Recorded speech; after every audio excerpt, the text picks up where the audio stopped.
November 12, 1942, Richmond, California. A complete cargo vessel 441 feet long and weighing 28,490 pounds stood ready to slide into San Francisco Bay through the gates of Permanent Metals Corporation, Yard Number 2. The ship had been assembled in just 4 days, 15 hours and 29 minutes. In traditional shipyards, master builders had spent 6 to 8 months constructing vessels of similar size since before the American Revolution. Yet here a complete Liberty ship stood ready for service. Over 1,000 workers stepped back from the hull of the SS Robert E. Peary. They were not traditional shipwrights, not experienced maritime craftsmen, but former secretaries, farmers, housewives, and laborers who had learned welding techniques just weeks earlier.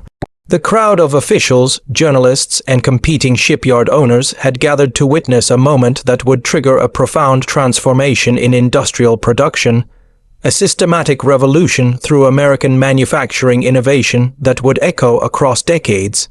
The mathematics of Allied victory were being written not in battle strategies, but in production statistics that would shatter every assumption maritime experts carried about shipbuilding limits, construction timeframes, and industrial possibility. The transformation had begun on December 27, 1940, when Henry J. Kaiser signed his first shipbuilding contract. He was a man who had never built a ship, never managed a shipyard, and had spent his career moving earth and pouring concrete for massive dam projects across the American West. Yet here stood a 58-year-old construction magnate who had just promised the United States Maritime Commission he would build 30 cargo vessels for the British government within 2 years. Traditional shipbuilders dismissed him as a naive opportunist. The Todd Bath Iron Works, one of America's oldest shipyards, had reluctantly agreed to partner with Kaiser on the project, assuming their expertise would compensate for his ignorance. What none of them understood was that Kaiser's lack of shipbuilding experience would become his greatest advantage. Among those watching was William Francis Gibbs, America's most respected naval architect, whose firm Gibbs and Cox had created the Liberty ship plans based on British designs. He had designed more ships than Kaiser had probably ever seen. The journey from skepticism to revolution began in the planning offices of Todd Shipyards in New York. As Kaiser and his engineers examined traditional shipbuilding procedures in early 1941, they recognized immediately that conventional methods would never meet wartime demands. Kaiser's chief engineer, Clay Bedford, had visited a Ford Motor Company assembly line in Detroit just weeks before. Bedford had watched automobile chassis moving down production lines with workers installing prefabricated components at each station. He had returned to California convinced that ships could be built the same way. The traditional shipbuilders considered this comparison absurd. The first real shock came with Kaiser's proposal to eliminate riveting entirely. Traditional ship construction relied on rivets, heated metal pins that were hammered through overlapping steel plates to join them together. A skilled riveting crew working with perfect coordination could install perhaps 100 rivets per day. Each Liberty ship required approximately 1 million rivets if built conventionally.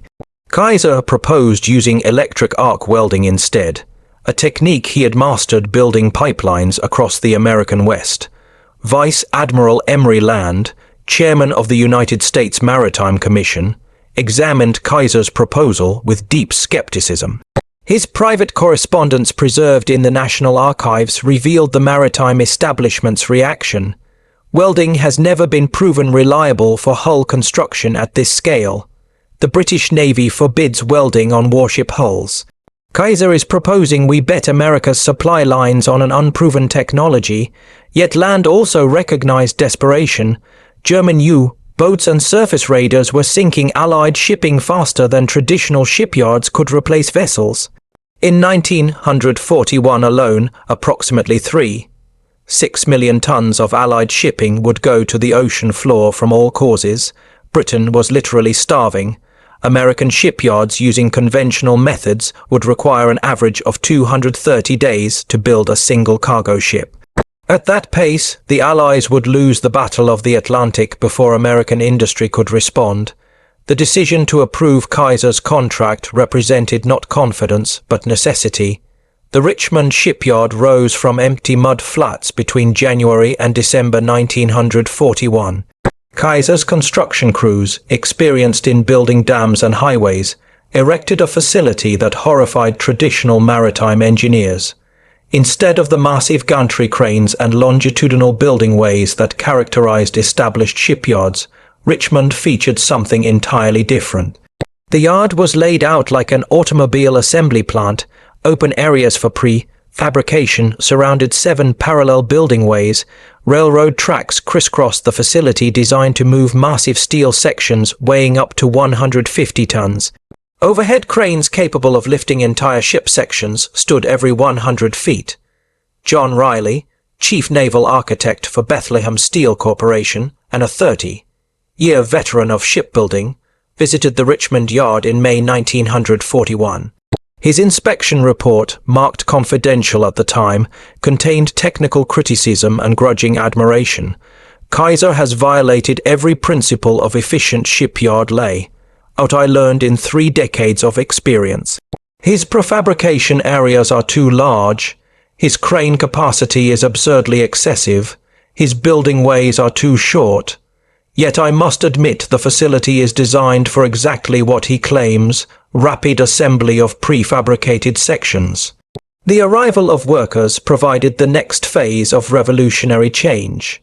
Traditional shipyards recruited from established maritime communities where skills passed from father to son across generations. Kaiser advertised in newspapers across America, offering wages 20% above standard industrial rates and promising to train anyone willing to work. The first groups arrived in Richmond in August 1941. The simplification of complex tasks into repeated simple operations borrowed directly from assembly-line manufacturing proved devastatingly effective. By October 1941, Kaiser employed over 10,000 workers in Richmond, with fewer than 200 having any previous maritime experience. Traditional welders spent 4 years as apprentices learning comprehensive skills. Kaiser's instructors taught specific techniques for specific tasks in approximately 2 weeks. Workers didn't need to know how to weld everything, only how to weld the vertical seams on bulkheads or horizontal deck plates or curved hull sections, which they would do repeatedly. As workers gained experience through late 1941 and early 1942, something unexpected occurred. The construction time for Liberty ships began falling dramatically. Kaiser's first Liberty ship took 197 days to build and deliver. Ship number 2 required 169 days. Ship number 5 required 128 days. Ship number 10 required 97 days. By spring 1942, Richmond was completing Liberty ships in 70 days on average. Traditional shipyards watched with growing alarm as this untrained workforce achieved production speeds that matched their own highly skilled crews. The prefabrication approach that traditional builders had dismissed proved its power. Instead of building ships from keel to deck in sequence, Kaiser's yards fabricated entire sections simultaneously across the facility. While one crew assembled a bow section in the prefabrication area, other crews built stern sections, deck houses, engine rooms, and bulkheads in parallel. When sections were complete, massive cranes lifted them onto the building ways where welding crews joined them together. Albert Wooding, production supervisor at Richmond Yard No. 2, explained the efficiency in a 1943 interview with Fortune magazine. In traditional shipbuilding, you cannot install the engine until the engine room is built. You cannot build the engine room until the hull is complete. Everything happens in sequence. Kaiser's approach allows parallel production. While one crew welds hull plates, another crew assembles the engine in a separate area. When both are ready, we drop the completed engine into the completed engine room and weld it in place. Tasks that previously required weeks now take hours. The statistics of parallel production revealed manufacturing efficiency that seemed impossible to traditional builders. A conventional shipyard might have 50 workers attempting to install an engine over 3 weeks, working in the cramped confines of a partially complete engine room. Kaiser's pre-fabrication approach assigned 200 workers to assemble the complete engine and its mounting structure in an open workshop over 5 days, then used cranes to position the entire assembly in a single 8-hour operation. More disturbing still to traditional maritime authorities was the casual elimination of centuries-old shipbuilding practices. Ships had always been built from carefully drafted plans that specified every detail. Kaiser used simplified drawings that provided basic dimensions and left details to workers' judgment. Traditional builders considered this recklessness. Kaiser called it flexibility. Vice Admiral Howard Vickery, Vice Chairman of the Maritime Commission and a career naval officer, initially fought against Kaiser's simplified specifications. His transformation from skeptic to supporter, documented in commission meeting minutes, illustrated the power of results over theory. In January 1942, I opposed Kaiser's request to reduce drawing specifications. Ships are not automobiles. Maritime construction requires precision. But by March, Kaiser's yards were outproducing our traditional contractors by 40%. By June, the gap had widened to 70%. I learned that perfection is the enemy of sufficient. Kaiser's ships were not beautiful, they were adequate, and adequate ships delivered more cargo than perfect ships still under construction. As construction speeds increased through spring and summer 1942, competition developed among Kaiser's 7 shipyards spread across California, Oregon, and Washington.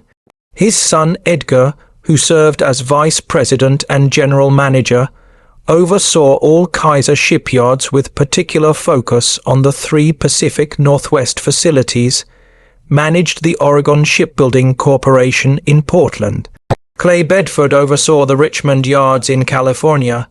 The 2 men, both driving and ambitious, began an informal contest to see whose facility could build ships faster. The race between Richmond and Portland became a public spectacle through fall 1942. Newspapers published updates like sports scores. Competition records fell repeatedly until Oregon Shipbuilding built the Joseph N. Teal in just 10 days in September 1942. Vice Admiral Vickery eventually ordered the speed competition stopped, declaring them stunt demonstrations that distracted from actual production goals. But the competition had served Kaiser's purpose. Workers across all 7 yards now believed that extraordinary speed was not merely possible, but expected. November 1942 brought the ultimate demonstration. Vice Admiral Land, visiting Richmond to inspect production, made an offhand comment to journalists that was overheard by Clay Bedford. The Admiral remarked that Liberty ship construction had improved remarkably, but noted that the recent speed record still paled compared to what mass production had achieved in other industries. Bedford took the comment as a challenge. He proposed to Vice Admiral Land that Richmond Yard No. 2 would attempt to build a complete Liberty ship from keel laying to launch in under 10 days, cutting the Joseph N. Teal's record in half. Land, skeptical but intrigued, authorized the attempt on condition it not disrupt regular production schedules. Bedford selected the 47th hull to be built at Yard No. 2 for the record attempt. The ship would be named SS Robert E. Peary after the Arctic explorer. Starting Sunday, November 8th at 1 minute past midnight, over 1,000 workers operating in carefully coordinated shifts would attempt something unprecedented in maritime history. The pre-fabrication strategy reached its ultimate expression during the Peary construction.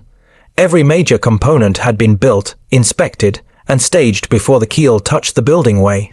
The bow section, comprising more than 50 individual pieces, had been fully welded and equipped with anchor hardware, chain lockers, and forward crew quarters before assembly began. The stern section included the completed steering gear, propeller shaft, and aft crew spaces. 4 complete cargo holds, each one a massive rectangular structure of steel waited to be lifted into position. The engine, a 140 ton triple expansion steam power plant built by Joshua Hindi Ironworks in Sunnyvale had been mounted on its foundation structure and tested before leaving the factory. Where conventional shipyards built from keel to deck over months, Kaiser's yards assembled a nearly complete ship from prefabricated sections in days. 4 days into construction, the hull was complete. Engine installed, deck houses positioned, cargo holds secured, steering gear mounted. On Thursday, November 12th at 3:30 p.m., just 4 days, 15 hours and 29 minutes after the keel touched the building way, SS Robert E. Peary slid down the launching rails into San Francisco Bay. The ship was delivered for service on November 15th, setting an additional record of 7 days, 14 hours and 32 minutes from keel laying to full delivery. The crowd of observers included maritime officials, military officers, competing shipyard owners, and journalists from across America. Many arrived expecting to witness either failure or a compromised vessel that looked complete but lacked functionality. What they saw instead was a fully operational ship that required only minor fitting out before entering service. Vice Admiral Land, present for the launching, made brief remarks that were recorded by newsreel cameras. His words captured the maritime establishment's forced recognition that everything had changed. 6 months ago, I would have called this impossible. Traditional shipbuilding wisdom accumulated over 3,000 years said you cannot build a proper ship in 5 days. Henry Kaiser has made traditional wisdom obsolete. The United States Maritime Commission will now require all contracted shipyards to adopt these methods. The psychological impact on traditional shipbuilders was profound and immediate. The same yards that had dismissed Kaiser as an ignorant outsider just 18 months earlier now sent engineers to study his approaches. The president of New York Shipbuilding Corporation, one of America's oldest and most prestigious yards, visited Richmond in December 1942.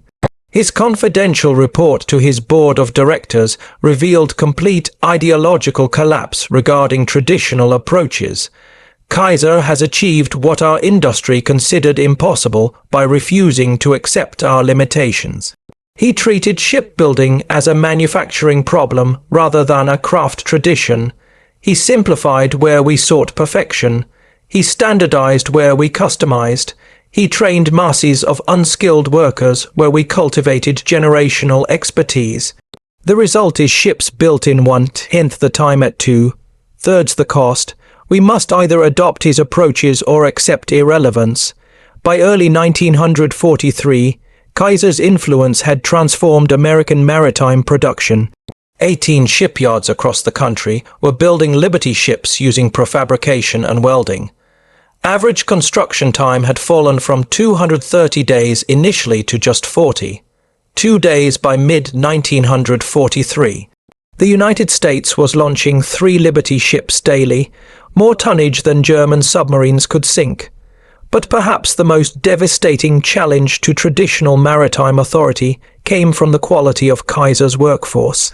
The tens of thousands of women, minorities, and untrained workers who had built these ships represented a direct repudiation of the old guild system that had dominated shipbuilding for centuries.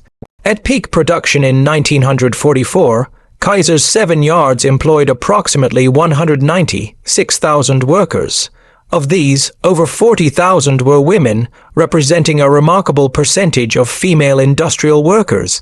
By mid-1944, women comprised 27% of Richmond's production workforce. The 3 Northwest Kaiser yards alone employed over 31,000 women by 1944. African American workers numbered in the tens of thousands, employed in skilled positions including welding, fitting, crane operation, and even supervisory roles. A level of workplace integration unusual for 1940s America. The democratization of skilled work that Kaiser enabled carried implications far beyond wartime production. By proving that complex manufacturing could be performed by trained workers rather than requiring generational craft expertise, Kaiser's shipyards challenged fundamental assumptions about labor, skill, and industrial organization. Christmas 1943 provided another powerful demonstration of Kaiser's transformed industrial culture. While traditional shipyards observed the holiday with 1 or 2 days off, Kaiser's facilities maintained production schedules, but rather than simply demanding work, Kaiser's organization provided Christmas celebrations that acknowledged workers' sacrifices. At the Richmond yards, management arranged for Christmas dinner to be served in the facility cafeterias with turkey, ham, and all traditional accompaniment provided free to workers on shift. Local churches sent carolers. The Richmond Municipal Band performed. Kaiser himself visited the yards, shaking hands with workers and personally thanking them for their service. By mid-1944, Kaiser's 7 shipyards had produced over 800 Liberty ships. But the influence of his approaches extended far beyond his own facilities. The 18 American shipyards building Liberty ships had collectively produced 2,400 vessels by this point. Victory ships, a larger and faster design that supplemented Liberty production from 1944 onward, were built using the same prefabrication and welding techniques. The total American maritime production between 1941 and 1945 exceeded 5,500 vessels, representing approximately 53 million tons of shipping. The scale of production was staggering to contemporary observers and remains impressive by modern standards. Commander Joseph Kenworthy of the Royal Navy, assigned to the British Admiralty delegation in Washington, watched American production with admiration and envy. His official reports to the Admiralty, declassified in the 1980s, captured the British perspective on American industrial dominance. The United States is building merchant shipping at a rate that exceeds the combined capacity of the rest of the world. Kaiser alone produces more tonnage monthly than the entire British shipbuilding industry. The approaches are crude by Admiralty standards. The ships are inelegant, but they float. They carry cargo, and there are thousands of them. The Royal Navy built the finest warships in the world using traditional craftsmanship, requiring years per vessel. The Americans build adequate ships in weeks. Adequate multiplied by thousands defeats perfection multiplied by dozens. But perhaps the most remarkable aspect of Kaiser's transformation was what happened after the war ended. Traditional analysts expected the wartime shipbuilding boom to collapse, leaving tens of thousands of workers unemployed and hundreds of costly facilities abandoned. The prediction proved partly true. Liberty ship production ended in September 1945. By December, Kaiser's workforce had fallen from 200,000 to fewer than 20,000. The Richmond shipyards that had employed 100,000 workers at their peak stood largely empty by spring 1946. Yet the knowledge developed during the emergency program did not disappear. The prefabrication techniques, welding procedures, and parallel assembly approaches that Kaiser pioneered became standard practice in global shipbuilding. When Japan and South Korea rebuilt their maritime industries in the 1950s and 1960s, they studied Kaiser's Liberty ship program and adopted his approaches as the foundation of their yards. The massive shipbuilding facilities in Ulsan, South Korea, and Nagasaki, Japan, that would dominate world shipping construction for decades, were direct descendants of Richmond Shipyard's revolutionary practices. John Bunker, professor of maritime history at the State University of New York, Maritime College, summarized Kaiser's lasting influence in his definitive study, published in 1972. Kaiser entered shipbuilding as an outsider, ignorant of maritime tradition, unconstrained by conventional wisdom and willing to apply manufacturing principles that the established industry considered inappropriate for ship construction. In 36 months, he built more ships than had been constructed in America during the entire previous century. More importantly, he fundamentally altered how ships would be built worldwide for the remainder of the 20th century. The modular construction, prefabrication, and welded assembly that Kaiser pioneered are now universal standards. Every modern shipyard, whether building container vessels in Korea oil tankers in Japan, or cruise ships in Europe, uses approaches derived from Kaiser's Liberty ship program. The magnitude of Kaiser's achievement can be measured in statistics that reveal both the scale of the program and its remarkable success. Production statistics show 2,710 Liberty ships built across 18 American yards between 1941 and 1945, an average of 8 ships per day at peak production. Kaiser's 7 yards alone produced 1,490 ships, comprising 27% of total American wartime merchant shipping built under Maritime Commission contracts. Construction time fell from an average of 230 days for the first Liberty ships in 1941 to 2 days by 1943, with the record holder Robert E. Peary requiring just 4 days and 15 hours from keel laying to launch. Labor efficiency improved dramatically as workers gained experience. The first Liberty ships required approximately 1 million worker hours to complete. By 1943, average worker hours had fallen to approximately 486,000 per ship. Kaiser's most efficient yards, Richmond numbers 2 and 3, achieved construction in as few as 350,000 worker hours by utilizing 3 shift 24-hour production schedules and maximizing prefabrication. Cost efficiency matched schedule improvements. The first Liberty ships cost approximately $1.75 to $2 million each. By 1943, costs had fallen to $8 million despite rising wages and material prices, reflecting improved efficiency and learning curve effects. Each Liberty ship displaced 1,245 tons fully loaded and could carry 800 tons of cargo. The vessels could transport 840 jeeps, 440 tanks, or 230 million rounds of ammunition in a single voyage. Powered by triple expansion steam engines that were deliberately old-fashioned but reliable and easy to manufacture, the ships achieved speeds of 11 knots, adequate for convoy operations. Training efficiency proved equally remarkable. Kaiser's schools trained workers in specific tasks in an average of 2 weeks. The fastest training produced productive spot welders in just 10 days. More complex positions like crane operators or ship fitters required 4 to 6 weeks of training. This compared to traditional maritime apprenticeships lasting 4 years for basic competency and 10 years for master craftsman status. The key difference was specialization versus comprehensive training. Traditional apprentices learned all aspects of shipbuilding. Kaiser's workers mastered specific repeatable tasks that they would perform hundreds of times. The battle casualty rates among Liberty ships demonstrated their effectiveness despite skepticism about rapid construction approaches. Of 2,710 Liberty ships built, approximately 200 were lost to enemy action, a loss rate of 7.4%. This compared favorably with pre-war merchant shipping loss rates and proved that welded construction, while initially suspect, produced seaworthy vessels. Some ships experienced structural failures due to welding defects. 3 Liberty ships broke completely in half due to brittle fracture problems, representing 0.11% of production.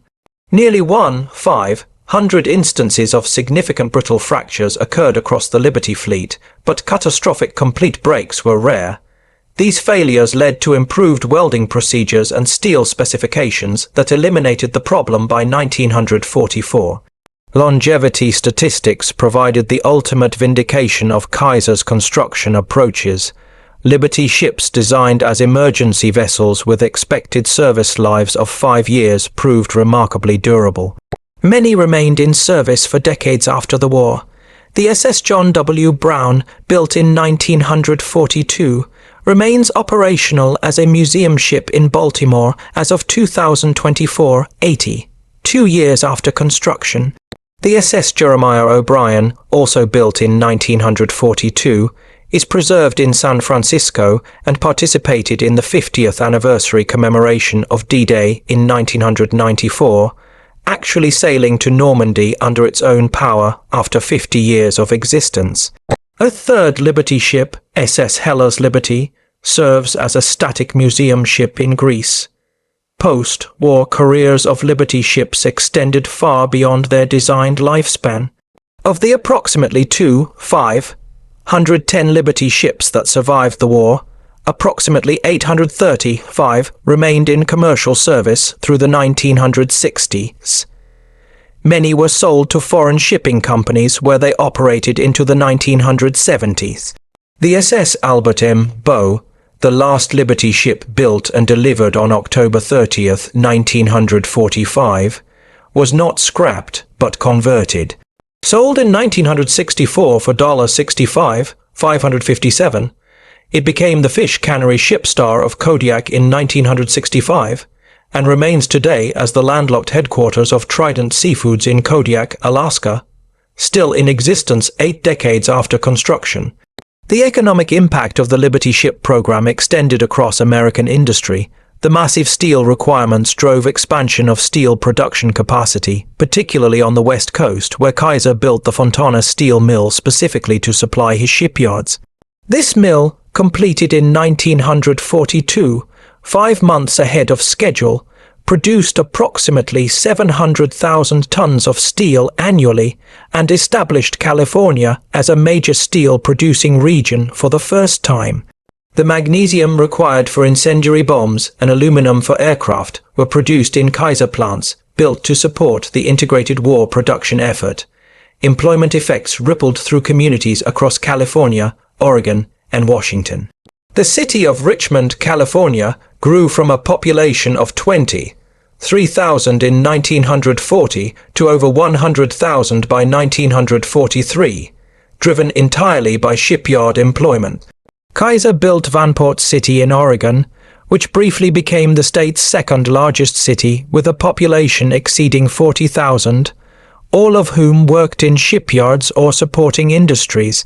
These boom towns, while temporary, demonstrated the transformative effect of concentrated industrial investment. Healthcare innovation emerged as an unexpected legacy of Kaiser's shipbuilding program. To provide medical care for his massive workforce, Kaiser partnered with physician Sidney Garfield to establish prepaid health care programs that eventually evolved into Kaiser Permanent, one of America's largest health maintenance organizations.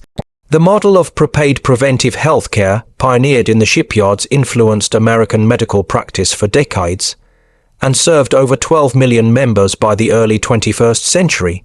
The workers themselves carried forward the lessons of the wartime experience into decades of peacetime achievement. The shipyards gave thousands of young people, especially women and minorities, opportunities to develop capabilities they would never have accessed through conventional career paths. Those opportunities opened doors that stayed open for the rest of their lives. The technological innovations developed during the Liberty ship program influenced industries far beyond maritime construction. The welding techniques refined under wartime pressure became standard in structural steel construction, petroleum refining equipment fabrication, and pressure vessel manufacturing. The prefabrication approaches pioneered at Richmond influence construction practices in housing, bridge building, and industrial facilities.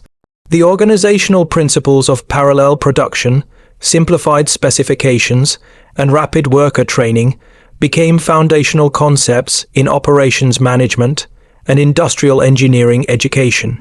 Professor Michael Porter at Harvard Business School, analyzing American industrial competitiveness in a 1985 study, identified the Liberty ship program as a crucial case study in rapid capability development. Kaiser demonstrated that industrial capacity is not fixed but can be created quickly when necessity demands it. The United States entered World War II with minimal merchant shipbuilding capability. Within 24 months, American yards were producing more tonnage than the rest of the world combined. This proved that industrial infrastructure, workforce skills, and production systems could all be developed at unprecedented speed when properly organized.